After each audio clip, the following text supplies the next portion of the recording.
Immanuel Kant, one of the greatest philosophers in the history of Western philosophy, once posited that our perception of reality is limited by our sheer ability to comprehend it.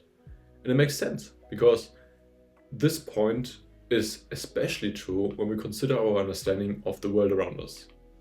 How often have you looked at a map of a city, for example, or the floor plan of a room and found that your perception of it changes drastically once you physically enter that space? This change in perception is not just about having more information, but about experiencing a shift in how we understand and interact with our environment.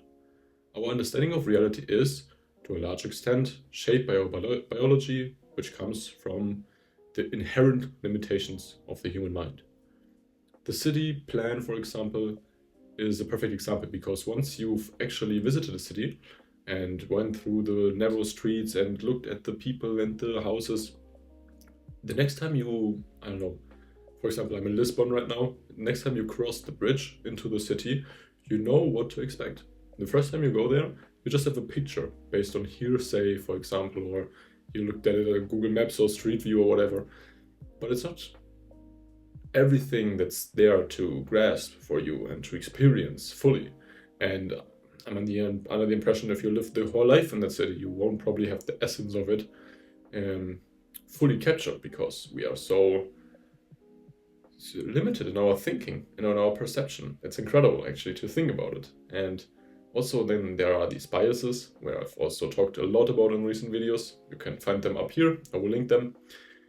And these again influence our behavior in subtle ways we aren't even able to fully grasp. So one of the most significant limitations of the perception lies in our ability to interpret electromagnetic waves.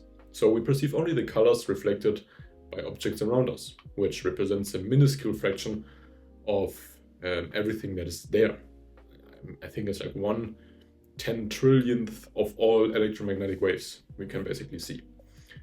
We cannot perceive X-rays, gamma rays, radio waves, infrared or ultraviolet light, for example. Other creatures or animals, they are not as limited, and some are in another regard limited. Snakes, for example, can detect infrared, and bees can see ultraviolet light. And these differences underline that our experience of reality is significantly restricted by our biological limitations and our subjective worldview. Our perception is even more limited by phenomena like saccadic eye movements, which cause us to be momentarily blind for fractions of a second, multiple times per minute actually. And during these rapid eye movements, our focus shifts and our brain compensates for the resulting blurriness by filling in the gaps in our vision. I didn't know that until 2 weeks ago or something, which is mind-blowing. Each of our eyes has a blind spot where the optic nerve exists in the eye socket. So basically our two eyes complement each other, covering this blind spot. And our brain fills in the missing information based on what's around. You can think about it like this. When you look into a crowd, for example in a concert or something, you're not seeing every detail. Some people might not even have the heads properly attached to their bodies because it's the blind spot in your peripheral vision. And so your perception is flawed. But your brain, being the master editor of it, fills in the information so seamlessly that you don't even notice it. Our brains have been trained to hide or to supplement missing information so effectively that we are usually not even aware of these gaps in our perception. And that's on a physical scale. You can also think or extend that principle to our mind scale. So things you think about, you always try to form a view or an opinion, or you hold beliefs dear to your heart because they reduce uncertainty and because we don't want to have these gaps in our thought cycles as well, because they increase anxiety, right? If you don't know anything, well, it's not something you can calculate properly with, so you have to somehow make up your own mind about it. The good news is that we are not necessarily stuck with these limitations. As technology advances, we are finding ways to augment our perception and extend our understanding of reality. For example, hearing or vision implants can send signals to our brains, enabling us to hear and see. I guess a perk of technology. In the last video I talked about social media specifically and how it destroys our brains, but there are also tactics to increase brain power apparently, or to help people who are not capable of actually seeing or hearing to widen their perception. There's also a vest, I got this from a TED Talk, that emits small electric shocks in specific patterns corresponding to spoken language, which can allow deaf or mute people to understand what others are saying. Within approximately 3 months, wearers can start to comprehend spoken language through this vest, based on the electric signals pushed onto your body, basically. And this technology is not only revolutionary, but also significantly more affordable than surgical interventions, being around 40 times cheaper. This raises an interesting point about the difference between merely reading data and actually experiencing it. Consider just a pilot wearing this vest in the cockpit of an airplane or a rocket, for example. The vest could provide real-time data about the aircraft status, allowing the pilot to make more informed decisions quickly. So in conclusion, the nature of human perception is complex and inherently limited by our biological makeup. However, through technological advancements, we are beginning to push the boundaries of what we can perceive and understand about our world. As we continue to innovate and create new ways to augment our senses, who knows what realities we might uncover that were previously unseen or unimagined.